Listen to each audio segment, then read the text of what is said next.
Hey guys, and welcome to a brand new video here on FPL Now. Today we're going to be going over some knee-jerk reactions for Game Week 24. So if you're excited for the video, as always, make sure to drop a like down below. Let's try and hit 50 likes. Leave a comment, how is your Game Week 23 going? I think I already know the answer. It's been horrible, but let me know anyway. Subscribe if you're brand new. Ring the notification bell. With all of that out of the way though, let's get into the video, and I really hope that you enjoy. So starting things off, before we get into the knee-jerk reactions for Game Week 24, just going to do a quick recap of how my Game Week 23 is currently going. Sitting on 31 points, which, to be fair, on the grand scheme of things, isn't that bad. A lot of people captained Dennis this week, hurt them a lot, and there's just been no returns from any normal standout players. I did use my transfer in the end this week. I took out Steele for Foster.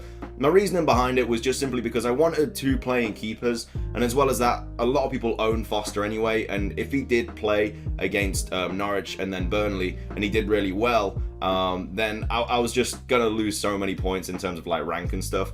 And also De Gea against West Ham, I wasn't expecting them to keep a clean sheet in that game if they can't keep a clean sheet against two teams before them, which they should have done. But at the same time, De Gea is now sitting on my bench with 6 points. Foster got COVID. So, of course, if Foster plays against Burnley, I'm really going to need a clean sheet there. But if he doesn't, then I do still have De Gea coming off my bench, which I would love to happen because that 6 points are very much needed in this game week. The back line, Trent got 2, Cancelo got 2. The fact that Ben White was my highest scoring player this week is just insane. Also, don't know how he got 2 bonus, by the way. I could have sworn last time I checked the bonus, he was like 1 off 1 bonus or something like that. And then out of nowhere, I checked my FPL at night, and I went from 29 to 31. I was like, I'll take it, because, bro, 2 points this week, they're the difference between like a green and a red arrow. Honestly, it's been that kind of week. My midfield may as well have not turned up. Rafinha got 2, Bowen got 2, Foden got 2, Jar got 5.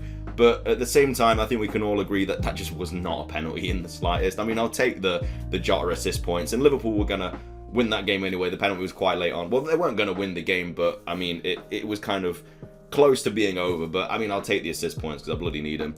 Antonio getting 2, Watkins getting 2, and then King captain getting 4, who of course still is yet to play. Still needs to play Burnley away, as well as Foster again. I mean, this game week could go really well on the end of things. You know, if Foster keeps a clean sheet against Burnley, if he does play, and then King scores against Burnley, then my game week will probably be not that bad, especially because so many people captain Dennis, which was really unfortunate to get that red card. My bench has got quite a few points on, I'm not going to lie. De Gea was 6, Gray with 2, Rudiger was 7.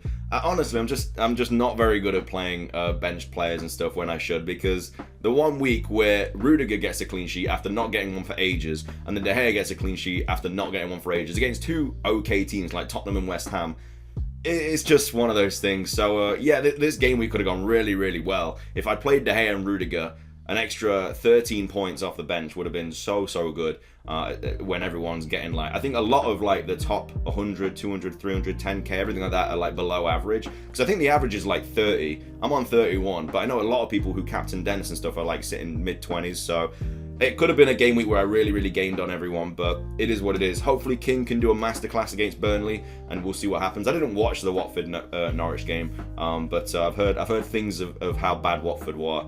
But anyway, that was my game week 23 team so far. You know, still got 2 players left. Let's go on to some knee-jerk reactions, and these are the most transferred in players this week and the most transferred out players this week. Now, of course, don't use your transfer. Yeah, we're currently sitting on international break. If you're using your wildcard, then that's fair play. We are going to be doing a wildcard video tomorrow. A lot of people are going to be using their wildcard this week, myself included. I might also be doing it to bring Salah back in. I don't really want to take a hit to bring Salah in. Also, I've got a few other things in my team that I do need to take care of, like Rudiger. I also kind of want to get rid of Ben White because of the blank in 27 for them. So we'll see what happens with that. I'm still kind of umming and ahhing about it at the moment, but most transferred in players this week, Digne is the top most transferred in. I mean, if you brought Digne in for that game, then you've smashed it out of the park, because he is such a differential this week, and 12 points as well was just lovely if you are a Digne owner. And also, the Aston Villa fixtures coming up, I understand why everyone's bringing him in. You know, if I'm on my wild card, I'm definitely bringing Digne in. Leeds at home, Newcastle away, Watford at home, Brighton away, and Southampton at home. Really, really nice fixtures. Under Steven Gerrard, Villa are a different side. You know, they're so good at the back now. And an attacking fullback like Digne on one side as well, it's just only going to mean more points. So, yeah, Digne, a really, really nice option. And again, I will definitely be including him in on any kind of wildcard draft I do this week. Coutinho is another player that people are still bringing in. Did, of course, blank at the weekend, but again, pretty sure he did start, didn't he? I think, how many minutes did he play? Yeah, he played 73. But of course, really, really nice fixtures with Villa at the moment, so completely understand why people are kind of jumping on Villa players. Interesting that Watkins isn't another player that like a lot of people are kind of bringing in. I know he kind of has blanked recently a few times, but you know, he is starting. I think he's going to start over Ings and stuff. And he played well as well. He's not like he had a bad game. But with that fixture, and I'm expecting him to get a few goals, hopefully. Bowen, another player that a lot of people have transferred in. Again, probably for that Watford game with how bad Watford are at the moment. And then they've got Leicester away, who can't seem to keep the ball out the back of the net. And then they've got Newcastle at home. And then Wolves, I mean, like, to be fair, this is why I kind of want to wildcard a little bit in the future, because I'm probably going to offload Antonio and Bowen in 27, but of course that's when there's loads of like blanks and everything as well, so I'm still like not sure about it. We'll cross that bridge when we get to it. Same Maximin as well, another player that a lot of people are bringing in. I mean, Everton at home and then Villa at home. I mean, Everton's probably going to be an okay fixture for Newcastle. They're kind of not turning their season around, but you know, they're doing some things, you know, they're doing all right. Villa's going to be a tough game, West Ham's going to be a tough game, then Brentford, Brighton, Chelsea. I think it's just because St. Maximin's like, I think he's like the top 4, top 3 FPL scorers for forwards this year, which is crazy to say how bad Newcastle have been. And then De Bruyne as well. I'm not sure about this. Like, De Bruyne is playing really, really well, got another assist at weekend, got max bonus. But I think a lot of people brought De Bruyne in for Salah. But now they're not really sure what to do. Like, they've got Brentford, then Norwich. Like, do they keep De Bruyne and not have Salah? Because to have De Bruyne and Salah in your team, understandable if you're on a wild card, you'll be able to do it. But if you're not on a wild card, you're going to have to be taking hits all over the shop to be able to bring both De Bruyne and Salah in. So, I mean, City, obviously, favourable fixtures, but it's Mo Salah, man. He's the GOAT. So, which one do you go with? It's a tough one. Like, you only really want De Bruyne for Brentford and Norwich. I mean, Tottenham, Tottenham's actually an okay fixture, and then Everton, and then United. To be fair, you could easily hold De Bruyne for a long time, but you know it's Kevin De Bruyne, man. He's an incredible player, one of the best midfielders of our generation. So whether he's going to keep popping off, probably will, especially with those fixtures. But it's going to be a tough one to bring him in if you're not. It's going to be tough to watch the Liverpool game with Salah if he is back in game week 24. And again, I think Egypt play Ivory Coast as well on Wednesday, and if they lose that, then he's definitely going to be back for game week 24. I mean, he probably will be back anyway, but you know, I think he comes back 4 days before game week 24, so he should play, but you never know. He could get injured. You don't really know. Dennis, most transferred out player. I'm not 100% sure why. I understand he's got a red card, very, very frustrating, but he's playing West Ham. Like his game that he's not allowed to play is going to be the Burnley game. Like, he's available for game week 24. So I don't really think everybody should be jumping off selling him at the moment. I know Watford aren't great at the moment, and people might be getting rid of him for the likes of Brozier or someone like that, which completely understandable. But I don't know. I think people are kind of jumping the trigger a little bit too early on him. Mount going out, of course. I mean, he did get an assist at the weekend, but yeah, Chelsea's fixtures are not great. I mean, everybody's going to be jumping on Chelsea assets for this fixture on game week 28 onwards. But yeah, 24, 25, and 27, they blank.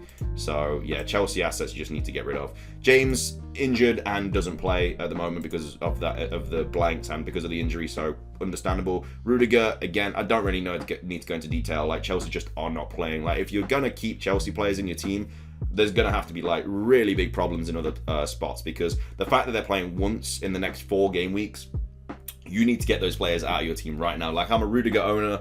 I'm probably going to get rid of Rudiger to bring in Digne. And then this is why I kind of want a wild card, because that doesn't mean because I also kind of might get rid of King as well for West Ham and bring in like Brozier or someone like that. There's little spots around my team that I do need to get rid of, so wildcarding could be the option this week. And then Ronaldo, again, might be getting rid of for the likes of Salah or De Bruyne, but Burnley away, Southampton at home, Leeds away, Watford at home. Also might be doubling in 25. I think Ragnick slip saying that they were playing Brighton with Southampton in game week 25. So I don't know why people are jumping off Ronaldo at the moment. I think it's definitely something you should reconsider if you're thinking about selling him, because those 4 fixtures are really, really nice. That's 4 quite poor teams at the moment. Southampton obviously played really well against City, but on the grand scheme of things haven't been great this season. Watford, Leeds and Burnley, I mean, terrible at the moment. Plus they double in 25 most likely. I just think that, I don't know, I don't think you should be joking. I mean, if you're bringing in Salah and you've got no other way to keep Ronaldo, then fair play, but you know, I mean, they're just some really nice fixtures for Ronaldo, plus he's on penalties. But that is going to be everything for today's video. I hope you guys enjoyed it. If you did, make sure to drop a like down below. Leave a comment. How is your game week 23 going? Are you using your wildcard this week? I will be dropping a wildcard draft video tomorrow. If we do get doubles and stuff announced for, like, not 24, but I think there's a chance that they get announced for like 25 or something. I'll of course make videos about all of that. But yeah, wildcard draft video tomorrow. We'll go over transfers the day after, team selection, all that stuff as usual, and then we'll do any updated wildcard drafts through the week as well, because I might do a couple wildcard drafts this week through the international break, just so there's different options and everything that you can think about. But yeah, thank you for watching. Have a fantastic rest of your day, and until next time, peace.